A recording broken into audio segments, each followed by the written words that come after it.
So y'all seen To Catch a Predator, right? Okay.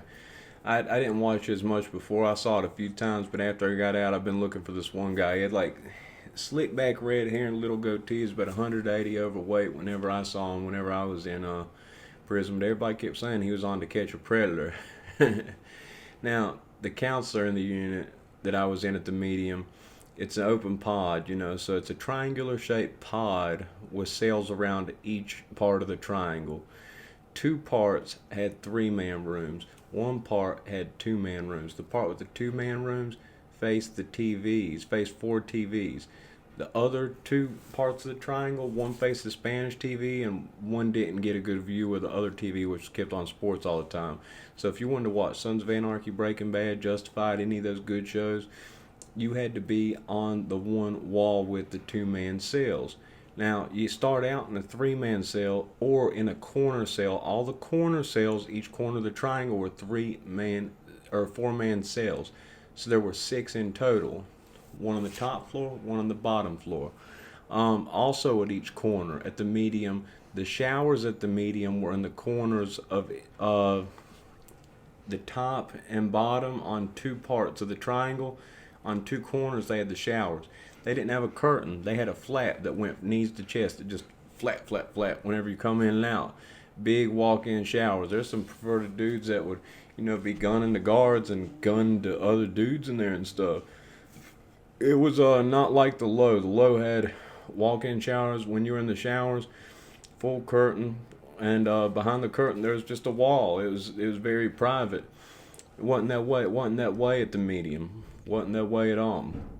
Now, like I said, there were certain people at certain jobs. Certain people had certain jobs cleaning out each of the showers.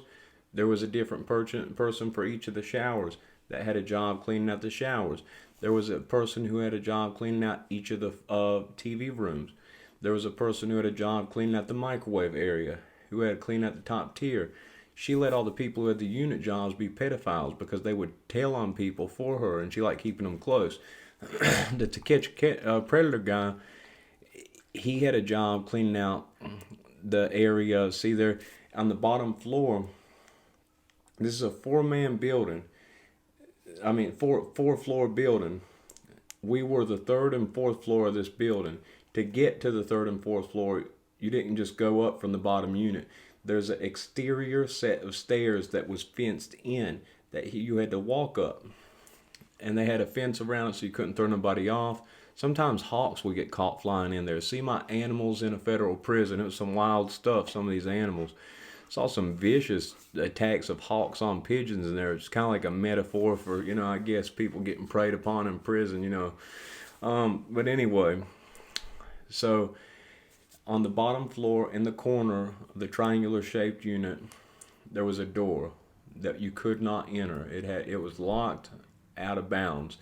That was where there was a hallway that led to her office. His job was to clean that hallway out. It doesn't take 10 seconds but to clean that hallway out, but he'd be back there for an hour at a time. Okay? So he'd be telling on everything that was going on in the unit, everything that was going on, and she liked that. She liked that he told on everybody. So that's why he had that job.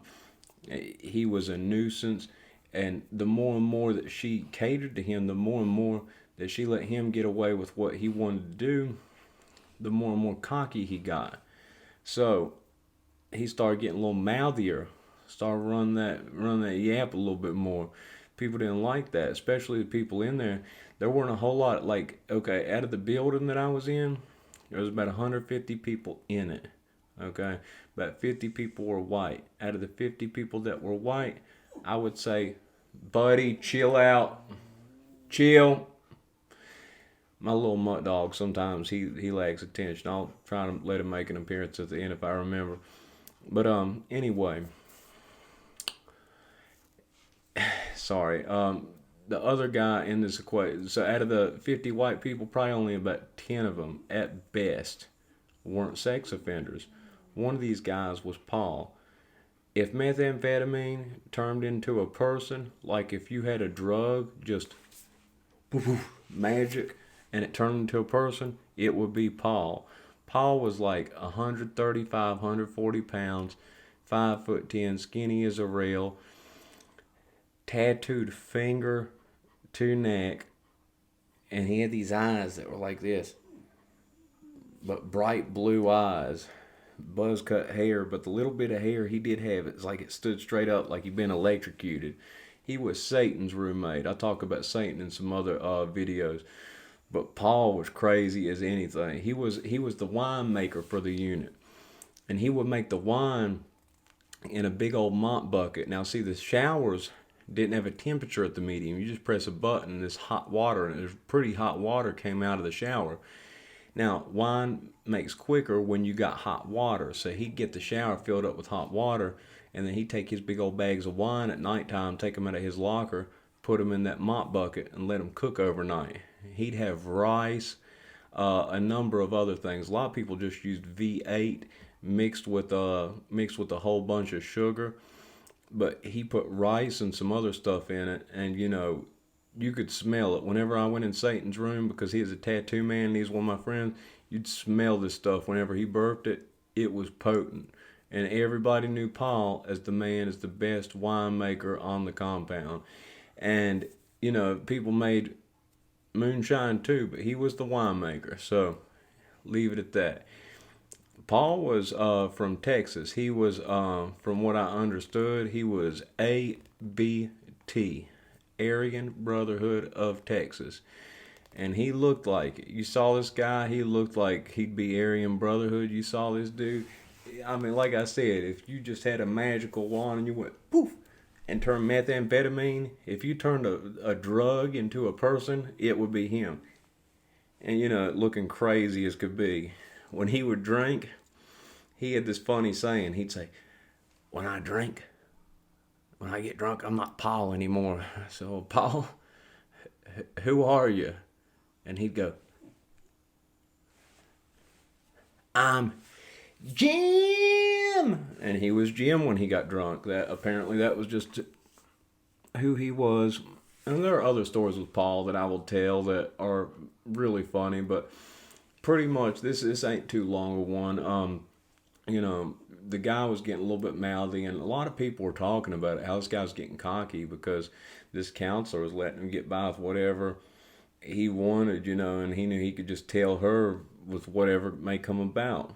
So he kept saying stuff to this person, that person. Well, this person one day, he said something to Paul, and he got in his face, and it's kind of funny because it wasn't word for word, but it was kind of like the one with that dude Duck Sauce. He basically said, in not so many words, the same thing that Duck Sauce said. Like, except, Duck Sauce said it with his lisp, and everything else, and got his two front teeth knocked out. He basically said, what are you going to do about it? What are you going to do about it? Like you're a joke. Well, when you pull certain people's cards that are real convicts, that are real inmates, that aren't just pedophiles, that aren't just chump, tail on people, and you tell them, what are you going to do about it? That's like saying, okay, yeah, stuff got serious, girl. Got serious. He did that. But anyway, it's like saying, if at this point, what this dude, To Catch a Predator dude, did not realize was he gave Paul a choice. Act, do something about it, or you're going to be looked at like a chump, a joke. Everybody might just make you the punk, talk to you any type of way they want. And I had an issue like this too, where I had to smack somebody. But that ain't what this story's about. It's about this situation. So he said that to Paul, and then he walked back to his cell. Well, after he said it, Paul said something. He's like, Chomo just said that to me? People were like, I guess he did. They're egging it on. Well, here comes Paul. I guess maybe Paul became Jim. Well, I don't know. Jim was kind of a fun party guy. The guy that showed up this day was not a fun party guy. He followed that guy in that room, and you heard the go, and blah, blah, blah, blah, blah, blah, blah. Dude had a black eye. Paul went to the hole. This guy told on him. Now that guy could have put what's called a separate on Paul, which is when you sign a piece of paperwork say you're in fear for your life and they make him ship the other person. He didn't do that. So for that kept a little bit of dignity he had, and that kept him from getting tormented even worse than he could have get tormented. People know, okay, he's gonna take his whooping, he ain't gonna say nothing. So that put him a slight notch above the other chomos, other pedophiles in there. In my book, not a bit. You did something to a kid, you did something to a kid. The prison politics I never really understood. I moved about it kind of like a sociopath just so I got through it, but with me it was kind of like, okay, you've got morals in life. Forget the prison politics. This is just idiotic stuff that I did not even understand, but I somehow adapted to and ended up taking control of what was considered the white TV. Um, Although, when I was at the time, I had a black girlfriend who turned out to be a horrible person. I've mentioned her many times. I'll tell a story about that later.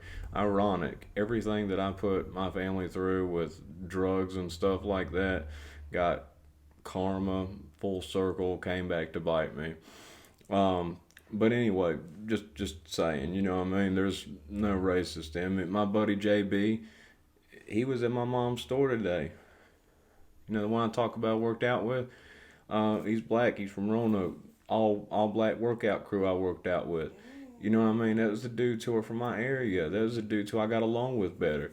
So it ain't nothing with anything race, anything about me like that. You know, I talk country. I'm white. But, you know, for the most time I was in prison, I sell with Mexicans. I sell with Paisas. I sell with Serranos. Worked out black dudes. I had a lot of white friends too. A tremendous amount of white friends. A guy who did my meals, my nutritionist, was a guy who's in for robbing pharmacies and selling steroids.